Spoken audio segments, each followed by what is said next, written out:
Today on Law Weekly, we talk about the conflicting judgments from the courts with the president of the Nigerian Bar Association, Augustine Alege, SAN.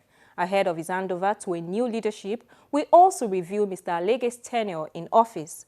The outgoing president of the NBA was called to the bar in 1986. He was conferred with the rank of Senior Advocate of Nigeria in 2007.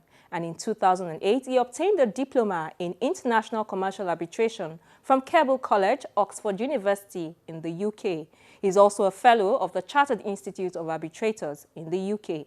Elected as the 27th president of the Nigerian Bar Association in July 2014 to serve a single term of 2 years, Mr. Alege will hand over to a new leadership this week. In this chat with Law Weekly, I began by getting his views on whether the federal government should consider a prisoner exchange with the militants for the return of the abducted Chibok girls. The lives and liberty and freedom of the Boko Haram girls is so important to us as a nation that they were taken captive and would not be able to do anything about getting them back for such a long time amounts to national embarrassment. So there's nothing too much for government to consider in seeking to ensure they get released.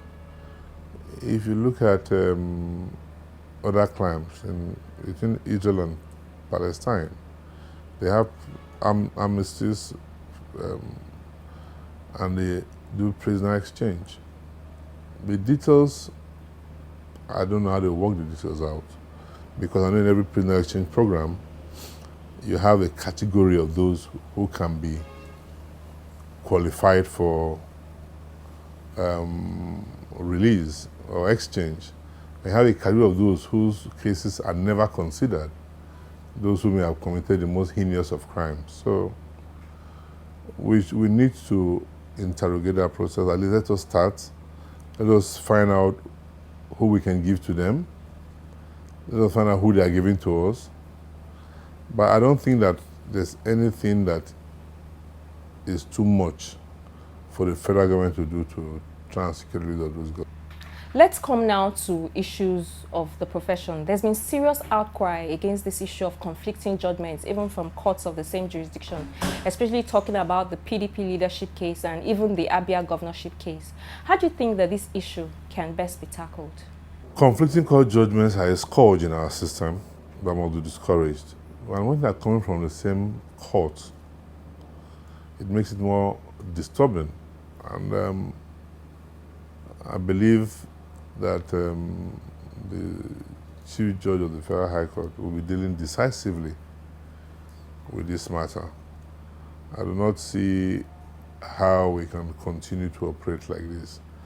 I concede that if two cases are filed before two judges on facts that may appear to be similar, their decisions may be different based on the facts that are put before them. But once a judge has noticed that a judgment has been given by another judge, then he has to defer to that, especially when they have courts of coordinated jurisdiction. Because you run the risk of parties and litigants deciding to choose what to obey and what not to obey. And that cannot be good for the judicial system of any country. It is something that we discourage. It is something that we should all condemn, and I condemn it.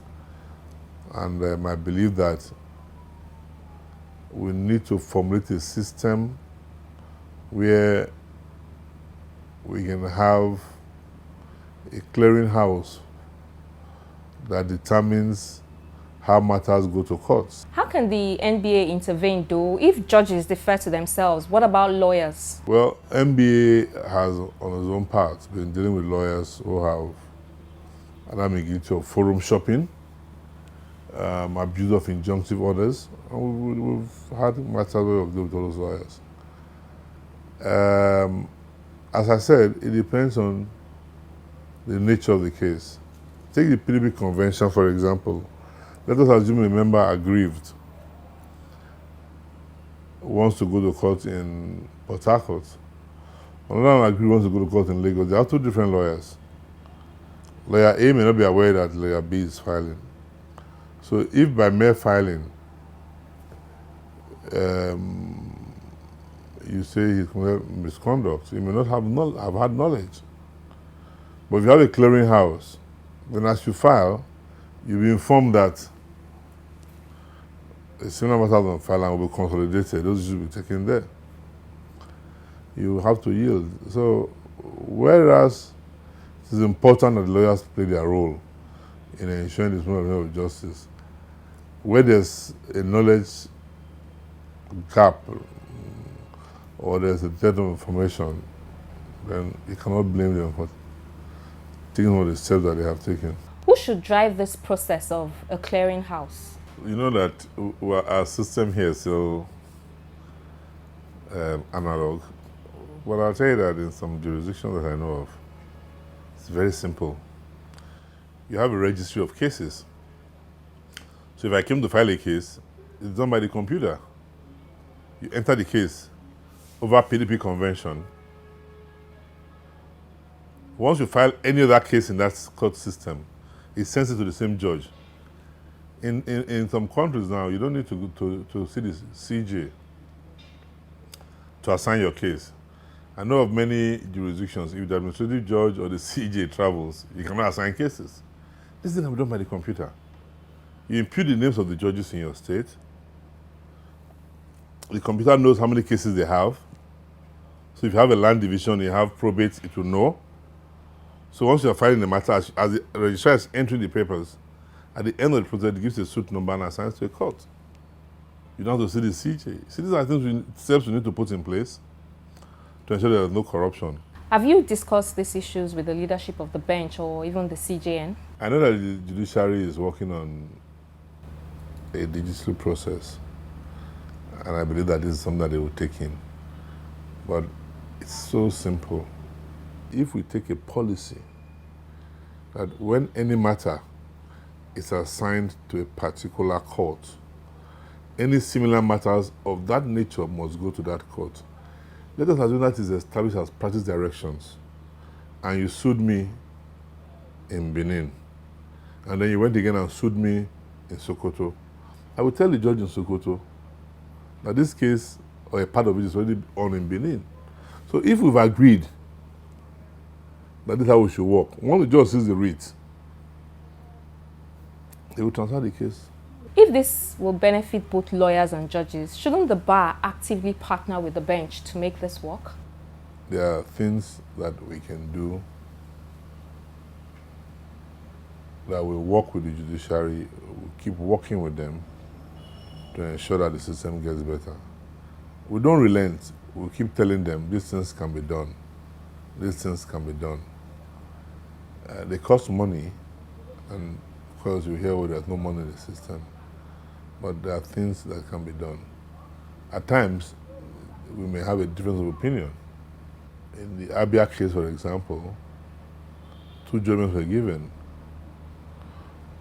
one in Abuja and one in Owerri. Any appeal from the Owerri case will go to the Court of Appeal Owerri. Any appeal from the Abuja case will go to the Court of Appeal Abuja. So all the hierarchy of courts need to have.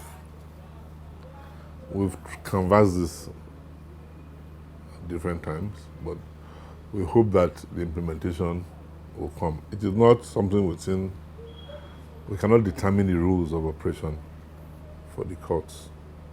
We can only suggest to the courts the steps we think will aid the efficient administration of justice in our country. Unless they agree with us and implement themselves, then we are challenged. And this is just one of the several. At the conference this year, we are going to officially present the MBA's position on cost, MBA's position on bail, MBA's position on sentencing. You may argue that there's a downside that, oh, access to justice. Yes, an access to justice issue. But justice only works well when it's good for both parties.